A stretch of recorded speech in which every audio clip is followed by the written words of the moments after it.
everyone. Welcome to StormCrows TV, the show where two lit chicks talk about all things reading and writing. I'm Emily. I'm Allegra. Today, we are continuing our quest to review the first season of A Discovery of Witches, and we are reviewing episode 5. If you haven't seen our recap episode, check the description below to get up to speed about the show. So, Allegra, Mm-hmm. what do you feel was good about episode 5? I know our recap's very snarky, but there actually was a lot of cool, fun stuff in this. Well, first of all, this is the prettiest show to ever pretty its way across a TV screen. Yeah. And they even made it kind of look pretty when Izzy was eating the fox, and the way they cut between the chasing of the fox and then the chasing of Jillian. Yeah, she ate that fox, and I was like, yeah, I'd never look that good eating a fox. Even if it was really gross in its cool sort of way. Yeah, I'm sure I don't look that attractive eating anything, let alone a fox. I do have to ask, did she need to do that? Or do you think she did that purposely to be excessive? I think she was playing it up. I think she was being theatrical for Diana's benefit, which I think Diana also figured out. The next good thing, by the way, is Hamish, because Hamish is always good. Hamish is the best. I love Hamish, and I can't even explain why. Even though I don't love everything Hamish did in this episode, since we're focusing on the good, let's just, he's there, and that's good. Speaking of people I love and I'm not sure why, Baldwin. I don't remember being in love with him the first time I watched this episode, but suddenly I was, and there's no going back. I think it just says a lot about me because I feel that, okay, I do have a thing for redheads, but at the same time, I also have a thing for power, and man, does that guy exude power. And I think he has enough charisma that you kind of, at least I was like, oh, I can totally see why Matthew kind of sucks right now. I get it. I see your point of view. And I do like that he's not a moron. This is not an incompetent dude sitting in the Clairmont seat. This is a man who knows his way around politics. You can definitely tell he was meant to be the Clairmont heir. He clearly knows how to play the game. I think I've said it previously, I don't understand where his mate is. I volunteer as tribute. I definitely volunteer as tribute. He's not my number one of those three guys sitting in those vamp seats, but he's basically tied, I guess. 2 out of 3 vampires on the council are super sexy. We did discuss at one point off camera that one of them should definitely play Ezio Auditore if ever they decide to turn Assassin's Creed into a movie that's not terrible. And if you've played it, I think you would agree with me. I will put. You just want to stare at Domenico for an extra 2 hours. Don't lie. Don't you?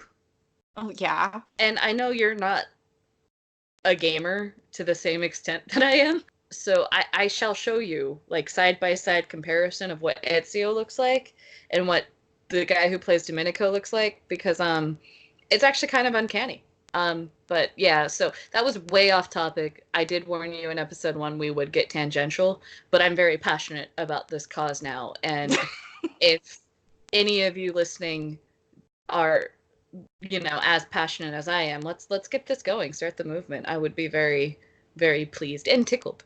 But anyway, sorry. Back to our list of good things about this episode, not building Domenico's movie career. I appreciated again with the vampires discussing history and then a historian wrote this series. I kind of thought it was adorable when they say that's not bundling. That was cute. I think Em might have hated it though. Yeah, because you can't see it, but I am glaring at her. Okay, I will concede. The line was cute. I really did not like that scene, but I will save the reasons why for when we talk about what we didn't like, so I won't color what was good about that. Okay. And in that scene, we also find out that vampires scar, which I thought was really cool. So they're like Highlanders, but fangs. Speaking of scars, Ezio Auditore has a... Sorry. Sorry, I really am. I will also concede, relating to that scene, that there is better chemistry. Yeah, they're giggly, they're fun. It was just playful and kind of sweet and really rushed because I think the show is trying to put 2 seasons into 1 season. Also liked Isabeau's wardrobe with the asymmetric capes, but that's like a whole nother tangent. If I start talking about wardrobe choices, we're going to be here all night. So let's go on to what's bad. I do give you more credit for restraint than that, though. I mean, if I can stop talking about Ezio, you can stop talking about fashion whenever you want. That was just an example, not another shameless plug for Ezio. No. Sorry. I don't trust myself. Let's talk about what's bad. Okay. So, vampires don't sleep a lot, right? So what the hell? How does he not wake up when, like, the bed shifts? Or, like, during any of that? Because you can't really tell me that in one episode he's miles away from her and can sense she's in danger. And then in another, he's in the same freaking building and is just blissfully unaware. You're also arguing that Isabeau and Martha are also both asleep. I don't buy that all three of them were unaware of where Diana was. I went with either A, plot convenience, or plot convenient magic from Satu to, like, keep the vampires asleep. The congregation sent a representative to come collect her.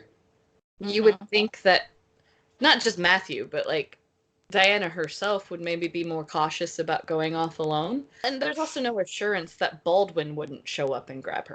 It seems really plot convenient. Like, they needed her to get kidnapped, so she goes on a run, even though that seems like a really stupid thing to do. And then the hunting, right? Like, I like the juxtaposition, as you said, of the fox hunt and the Jillian hunt, but I don't understand why Jillian let it get to that point. You know, you break into a vampire lab not wearing scent protection or anything, no apparent protection spell, and then you aren't carrying any protective spells with you afterward. Is Jillian a squib and we don't know it? I assume Jillian could do magic. Maybe she's not the best at it, but I assume she could do some. But looking at this, maybe she can't. I was like, yeah, because if you look at Nox does it without even having to say incantations, and Satsu can do it with, like, a blink of an eye. And so, yeah, you begin to wonder, like, is Jillian just witch in name only? Which then makes her way more sympathetic and way more of a sad trajectory for her character. It completes that juxtaposition of her as prey. Like, yeah, maybe you should not have broken into Matthew Clairmont's lab, but there is that imbalance of power, and Matthew is not innocent. Because of what they did with changing her character from the villain she is in the books into the kind of mousy Diana's sort of counterpart. They changed it, but they didn't change how Diana reacts to her, and they didn't change how she gets eaten by Matthew. I mean, they left it more ambiguous as to whether or not he kills her, because I guess he does in the books. Now it's just reaffirmed from her viewpoint that they are evil, mind-violating monsters who will come and, like, suck out your memories and your blood and leave you for dead on a city street because you got into their lab. Because that's a just punishment. I guess my issue with it is, again, this is a show for me that tries to have it both ways. They paint Matthew as this protector, and at the same time he's this monster. And I get that that's intentional, but then they paint him as extremely intelligent, and this was not an intelligent act. Even though Jillian's more sympathetic, if you're going to attack her, you need to kill her. Mm-hmm. And not only do you need to kill her, you need to cover that up, because you're already in trouble with the congregation. You have already defied the congregation, and not just in terms of whether or not you're going to hand Diana over, but now you're violating the covenant.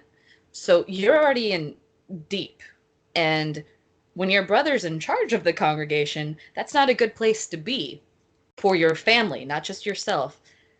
And so politically, this was just a really bad move, because no matter how you spin it, and no matter, like, you know, the argument about trespassing, You just tried to kill a witch. And you tried to kill a witch publicly, where humans could see.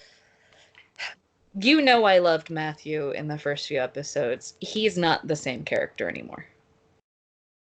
He's making really foolish decisions. He's not thinking things through. And some people might think that's endearing, like, oh, look what he's doing for love. I think it's awful. When someone's entire personality shifts the minute they meet someone new, and suddenly they're doing stupid, self-destructive things that could get their entire family murdered, I have to question whether that's a relationship or a train wreck waiting to happen. Guys, this is not endearing. This is not what relationships are supposed to be.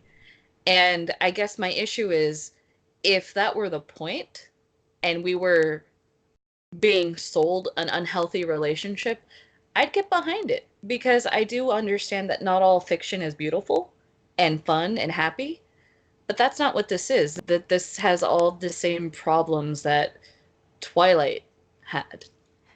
Yeah, when one of my friends called it grown up Twilight, I didn't expect it to be this much Twilight. If you were to switch it and have Diana be the one who changes everything to fit with Matthew, I think it would look as awful to everyone as it does to us right now.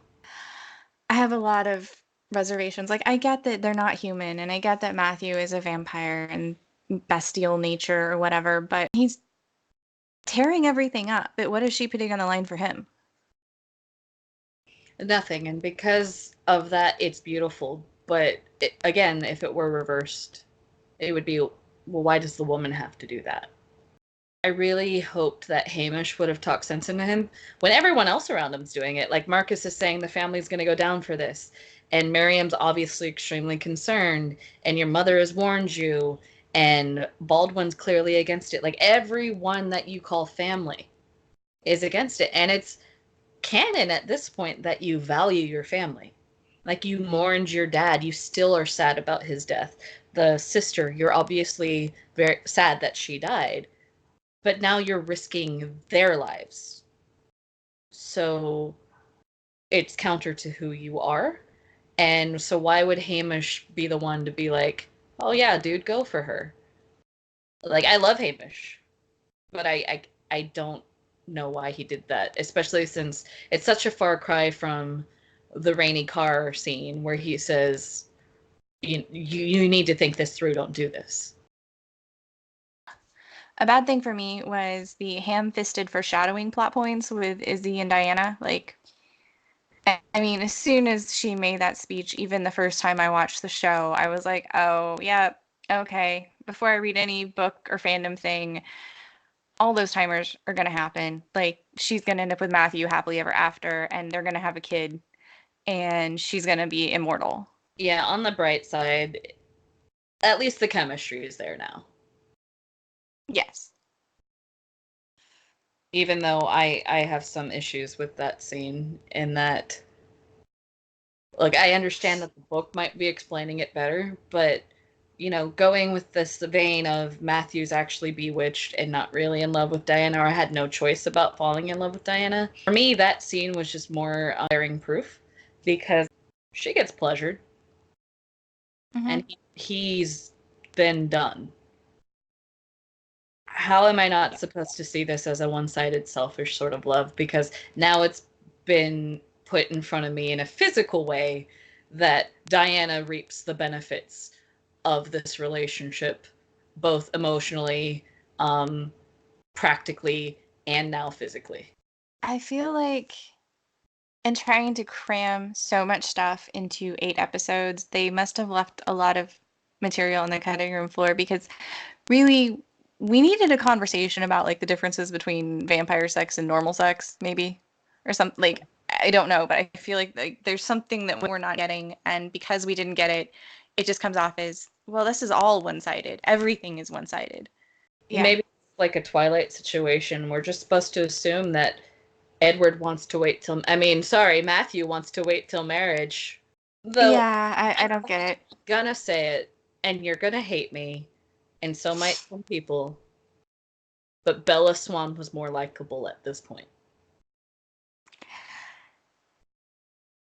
You're not wrong. I want to like Diana. I do. I'm not I'm not giving that impression. I know, but I do want to like her. I need them to give me something to like. I mean, yeah, so far, her problems are I'm too pretty, I'm too,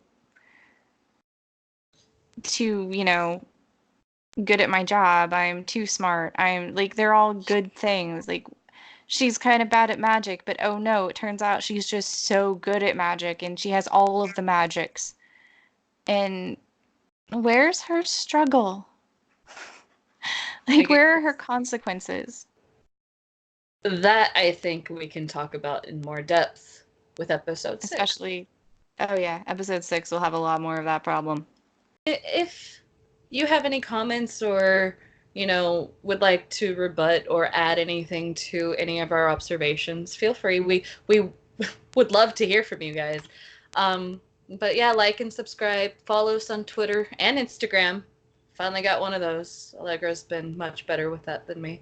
But yeah, have a great day, and thank you for listening. You've been awesome. Thanks, guys. See you next time.